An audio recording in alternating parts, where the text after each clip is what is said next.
নাগরিক ঐক্যের সভাপতি ও ডাকসুর সাবেক ভিপি মাহমুদুর রহমান মান্না বলেছেন, পিআর পদ্ধতিতে নির্বাচন হলে আওয়ামী লীগ আবারও রাজনৈতিকভাবে ফিরে আসতে পারে। তার মতে, আওয়ামী লীগের বিদ্যমান ভোট ব্যাংক এই পদ্ধতিতে তাদের ফেরার পথ তৈরি করবে।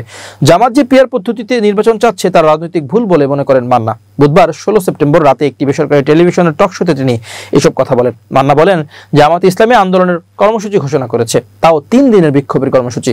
আমার একদম প্রথম প্রশ্ন, দাবি একটা করা যেতে পারে, এই দাবিতে বিক্ষোভ করা কার বিরুদ্ধে, কার কাছে দাবি? যে সরকার আছে সে বলছে যে দরজা খোলা আছে, আমি যখন তখন পালিয়ে যাব, আমি থাকবো না, সেই তাদের কাছে এমন একটা দাবি দেওয়া হলো পিআর। পিআরকে আমি নিজেই ভালো করে বুঝি না মানে কিভাবে করা যায় এটার ইম্প্যাক্ট সম্পর্কে আমার কোনো অভিজ্ঞতা নাই। এই পিআর নিয়ে পাবলিকের কাছে যদি যান, পাবলিক কিছুই বুঝবে না। আমাদের দেশের মানুষ এখনো প্রার্থী থেকে ভোট দিতে অভ্যস্ত। মান্না আরো বলেন, তারপরে আবার কথা আছে, এত মেজরিটি মাইনরিটি প্রশ্ন আছে, না হলে আপনি পিআর চাচ্ছেন কেন?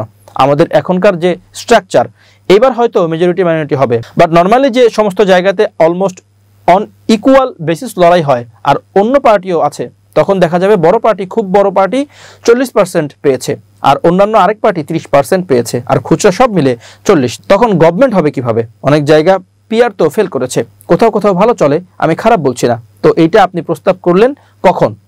নিজের মধ্যে করেছেন প্রথমে। আমাদের যে 166টা প্রশ্নমালা দেওয়া হয়েছে তার মধ্যে তো পিআর নাই। যে সমস্ত দল পিআর নিয়ে এখন বলছে এত সিরিয়াস, তাদের মূল দাবির মধ্যে তো পিআর ছিল না। পিআরে আওয়ামী লীগ ফিরে আসবে উল্লেখ করে মান্না বলেন, যেমন ধরেন আমরা কিন্তু পিআরের পক্ষে ছিলাম, যখন দেখি আওয়ামী লীগও ভোট করতে পারে, তো পিআরে আওয়ামী লীগের কাছে তো আমরা কিছুই না।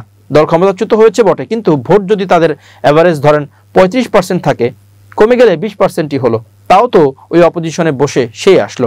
আপনি যে ষড়যন্ত্রকে উৎখাত করতে চেয়েছেন, নির্বংশ করতে চেয়েছেন, তাদের ফিরে আসা আপনি ইম্পসিবল করতে চেয়েছেন, তা তো পারছেন না। পিআর নিয়ে জটিলতা আছে জানিয়ে মান্না আরো বলেন, এরপরে আবার 2 পার্লামেন্টের কথা আসলো, মানে উচ্চকক্ষ এবং নিম্নকক্ষ। ঠিক আছে, উচ্চকক্ষে হোক বা নিম্নকক্ষে দরকার নেই। এখন বিএনপি বলছে না কোনো কক্ষেই দরকার নেই, আবার জামাত বা ইসলামী আন্দোলন তারা বলছে না 2 কক্ষেই দিতে হবে।